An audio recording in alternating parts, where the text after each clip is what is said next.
Uṣool Al-Ḥadeeth, The Methodology of Hadith Evaluation, by Dr. Abu Ameenah Bilal Phillips.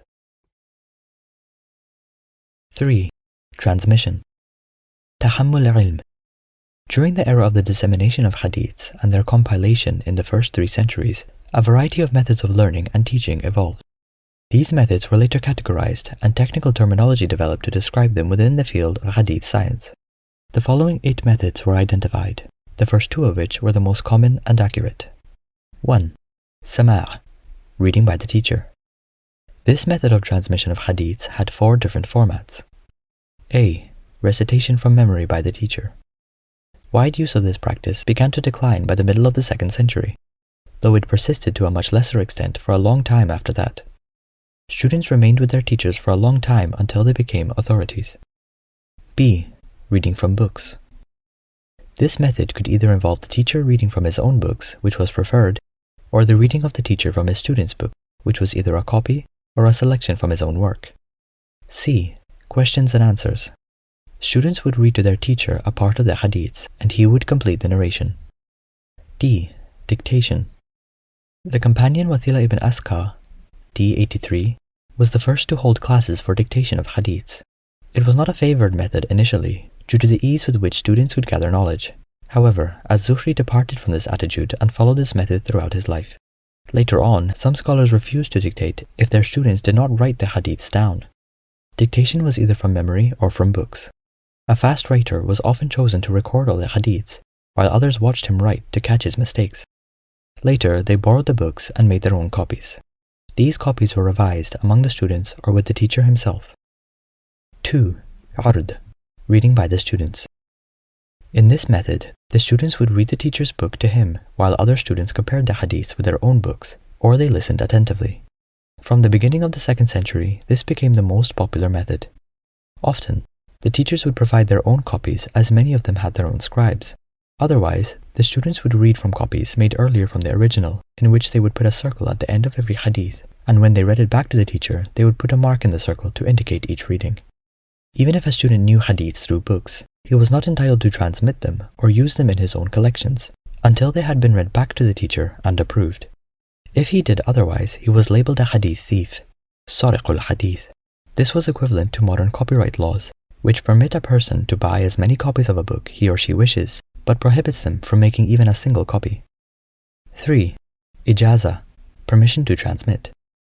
In hadith terminology, this referred to a teacher giving permission to a student to transmit the teacher's book in his authority without having read the book back to him. This method came in vogue from the 3rd century onwards. It evolved as a means of protecting texts from alterations. Its validity was disputed by some scholars of hadith. 4. Munawala, granting books. This was the name given to the act of a teacher giving a student his book or one of his verified copies with the authority to transmit it. For example, Az-Zuhri, D. 124, gave his manuscripts to several scholars, among them Al-Thawri, Al-Awza'i, and Ubaydullah ibn Umar. This practice was extremely rare in the 1st century. 5. Kitaba, correspondence. If a teacher wrote hadiths and sent them to a student to transmit, it was referred to as kitaba, which may be translated as learning by correspondence or distance learning in modern times. This method was in vogue from the 1st century. The official letters of the righteous caliphs contained many hadiths which were later transmitted by scholars. Many scholars among the companions wrote hadiths and sent them to their students. Ibn Abbas was a notable example among them in his writings to Ibn Abi Mulaika and Najda. 6. I'lam, announcement. This term referred to the act of a teacher or student informing others that he has permission to transmit a book on the author's authority. However, before any student who heard hadiths from the book could transmit them, he would have to obtain an original copy which bore the certificate of the signature of the author. 7. Wasiyya, bequest of books. To entrust one's books to a student at the time of death with the authority to transmit was called wasiyya. An example of that can be found in the case of the Tabi'i Abu Kilaba, Abdullah ibn Zayd al-Basri, D. 104, who entrusted his books to Ayyub at the time of the former's death. 8. Wajada, discovery of books. If a student or teacher discovered the books of a scholar without permission to transmit on anyone's authority, it was not recognized as a way of learning hadith. one who narrated from such books was obliged to indicate that it was taken from the scholar's books. Transmission terminology. The Hadith scholars utilized certain terms to indicate the sources and mode of their narrations. These Arabic terms have been commonly misunderstood by those unfamiliar to the field. The following are the most common terminologies and their abbreviations used. I, حدثنا, حدثنا, commonly written as thana, thana, or na, na. This term was mostly used to indicate learning through the first method, the teacher reading. I, أخبرنا, أخبرنا, mostly written as ana, ana, and rarely as aruna, aruna. Some scholars used it as a synonym for حدثنا and vice versa, but it was most commonly used to indicate the second method, the student reading to the teacher. I, أنبأنا, أنبأنا. In cases of ijaza and munawala, this term was used. IV, سمع, سمع, used strictly for the first method of learning. V, عن, عن, was used to refer to all the methods of learning. It was considered the most inferior method of narrating due to its vagueness. Since the terms حدثنا, he said to us, and أخبرنا, he informed us, implied oral transmission, it was generally believed that the hadiths were transmitted orally for at least 100 years. However, the records show that many companions of the Prophet ﷺ wrote down hadiths, so did their students and their students' students. Furthermore, 7 out of 8 learning methods mentioned previously, i.e. from 2 to 8, depended almost totally on written material, and even the first method involved dictation from written material in many cases. Thus, the literal meanings of the term حدثنا and أخبرنا are not applicable as they were used to refer to transmission from written material in the vast majority of cases. Attendance in hadith circles. Regular records of attendance were kept. After a book was read, a note was written by the teacher or one of the famous scholars in attendance, in which was the names of those who heard the whole book, part of the book, the dates, and the places. If the student was under 5, he was classed as an attendee, while those over 5 were rated as students. The certificate usually had a stipulation called tibaq that no further entries could be made in the book. During the era of the tabi'un, students usually memorized the whole Quran as studied Islamic law and Arabic grammar before joining the circles of the hadith scholars around the age of 20. Az-Zuhri spoke of 15-year-old Ibn Uyayna as the youngest student he had seen, and Ibn Hanbal began his hadith studies at the age of 16. However, in later periods, when texts were fixed and learning meant transmission of books, it was said that if a child could discriminate between a cow and a donkey, he was old enough to start learning hadiths. For example, Ad-Dabri transmitted Abdur-Razzaq's book, and when he died, Ad-Dabri was only 7 years old. With every generation, the numbers of teachers and students grew exponentially. In the time of the Tabi'un, scholars like Al-Thawri, Ibn al-Mubarak, and Az-Zuhri made reference to hundreds of teachers. Az-Zuhri himself had over 50 students who recorded hadiths in writing from him. The actual numbers who wrote and attended his lectures are unknown. The growing numbers of transmitters resulted in a tremendous growth in the number of books and the numbers of hadith narrations. It became a common practice among hadith scholars to count every isnaad as one hadith. Consequently, a single statement of the Prophet, narrated by 100 isnaads, was referred to as 100 hadiths, and a few thousand hadiths became hundreds of thousands of hadiths. Evolution of the sanad. Teaching the sunnah. The era of the Prophet ﷺ. Anything which the Prophet of Islam ﷺ said or did is considered to be a part of his sunnah, i.e. way, which represents the practical application of Islam according to divine guidance. The Prophet ﷺ used to encourage his Sahaba to learn and memorize his sunnah in many different ways. Sometimes he would sit them down and have them repeat after him certain du'as which he wanted them to memorize, the same way he would have them learn the Quran. On other occasions, he would repeat himself 3 times so that they could memorize his more significant statements. Sometimes he would give rites to be performed. Then he would tell them to do it as he had done it. At other times, he would have some of the Sahaba record in writing some more complicated things. Era of the Sahaba.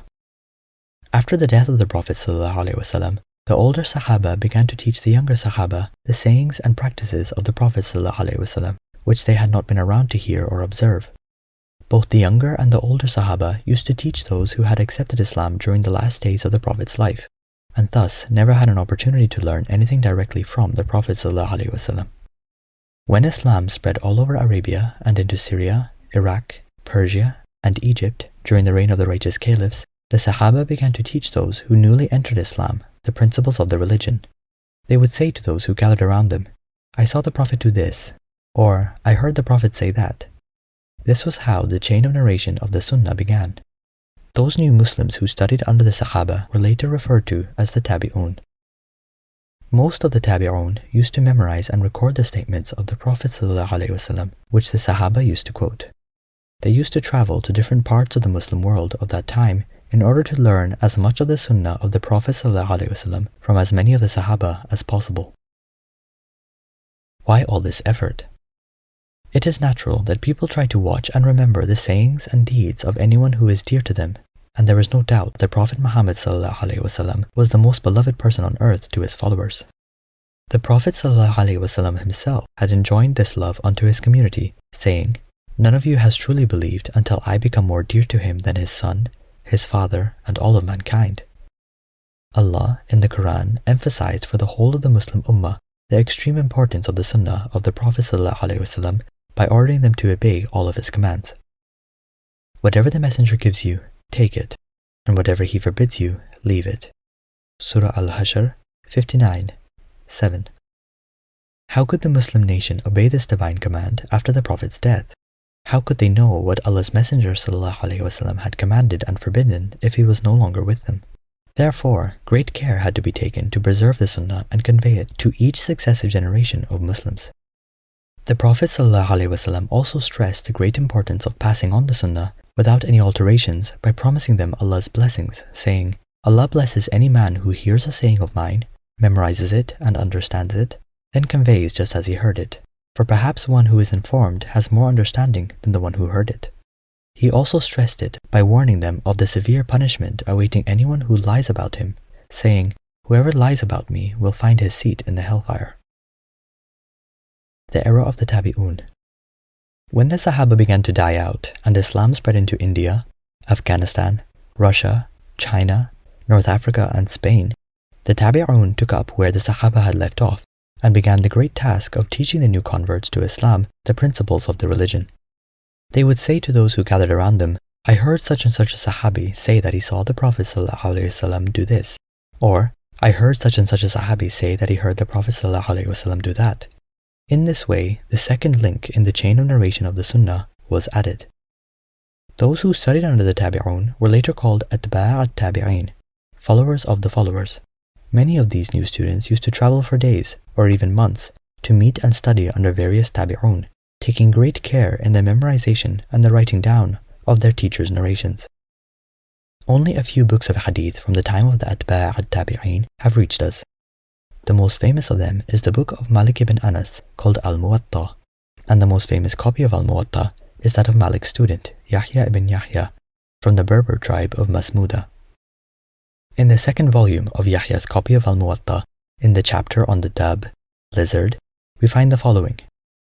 Malik told me from Ibn Shihab, from Abu Umama ibn Sahal, ibn Hurayf, from Abdullah ibn Abbas, from Khalid ibn al-Walid, that he accompanied the Prophet ﷺ to his wife Maymunah's house, and a roasted dab was brought to him to eat.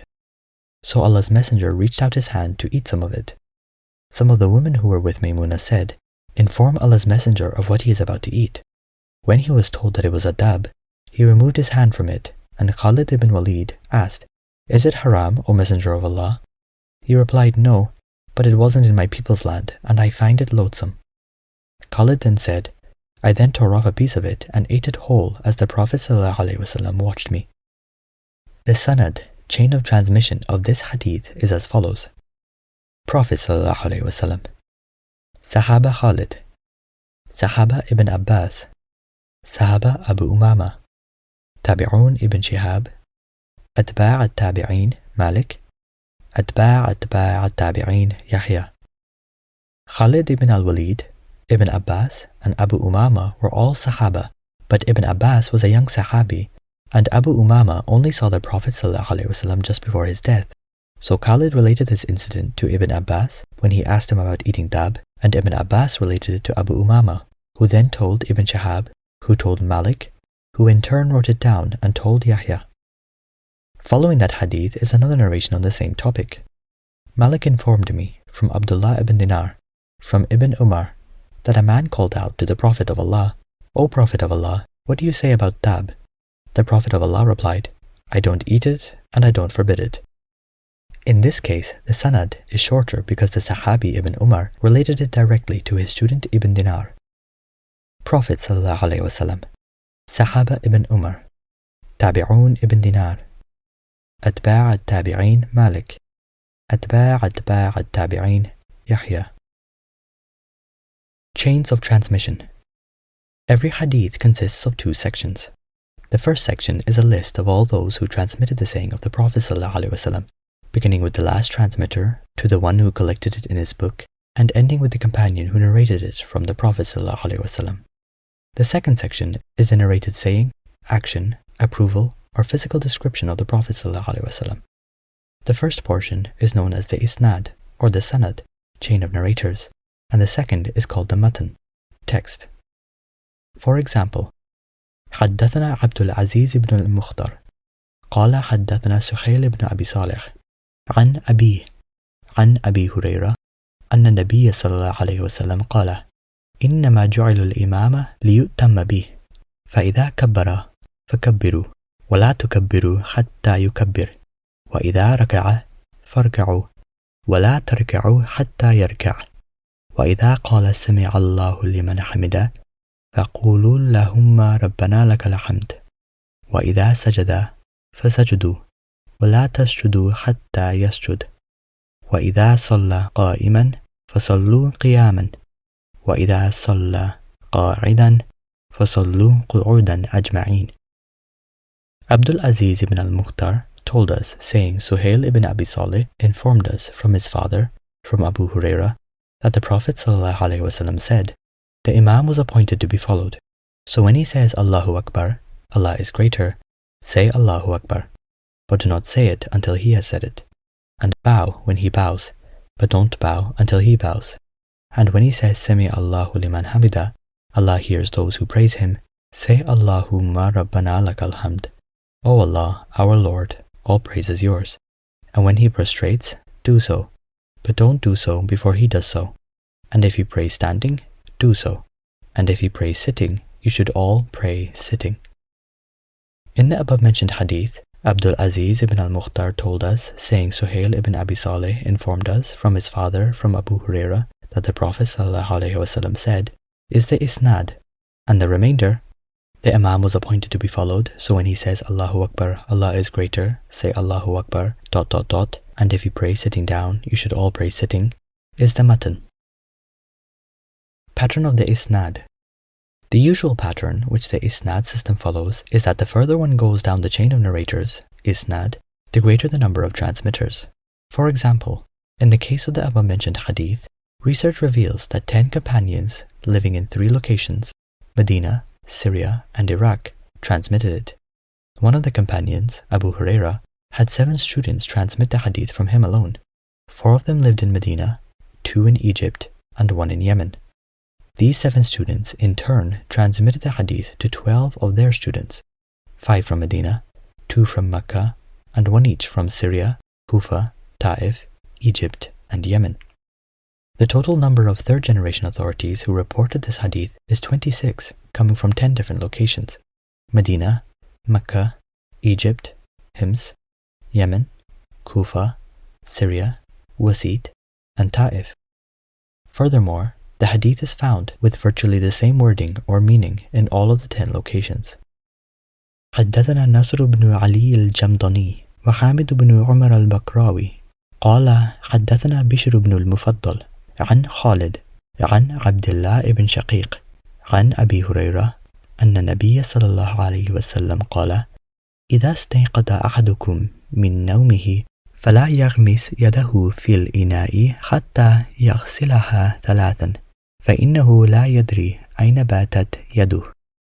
Nasr ibn Ali al-Jahnami and Hamid ibn Umar al-Bakrawi informed us, saying, Bishr ibn al-Mufaddal informed us from Khalid, from Abdullah ibn Shaqiq, from Abu Huraira, from the Prophet Muhammad ﷺ said, "If anyone among you wakes up from sleep, he must not put his hand in a utensil until he has washed it 3 times, for he doesn't know where his hand was during his sleep."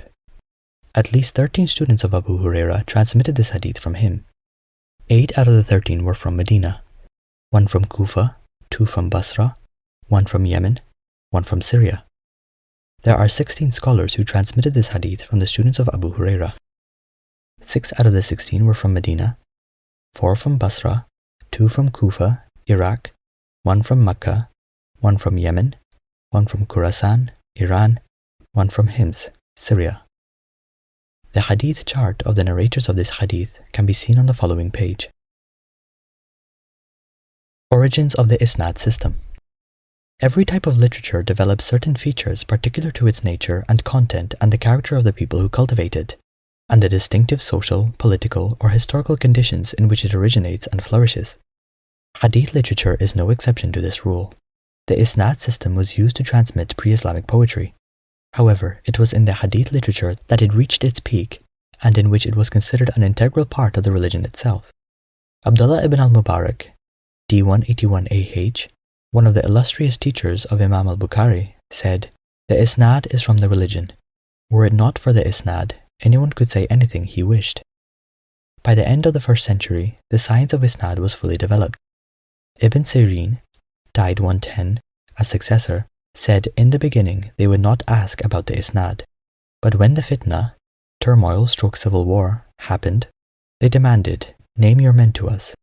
The narrations of the Ahlus Sunnah, adherents to the Sunnah, would be accepted, while those of Ahlul Bid'ah, adherents to innovations, would be rejected.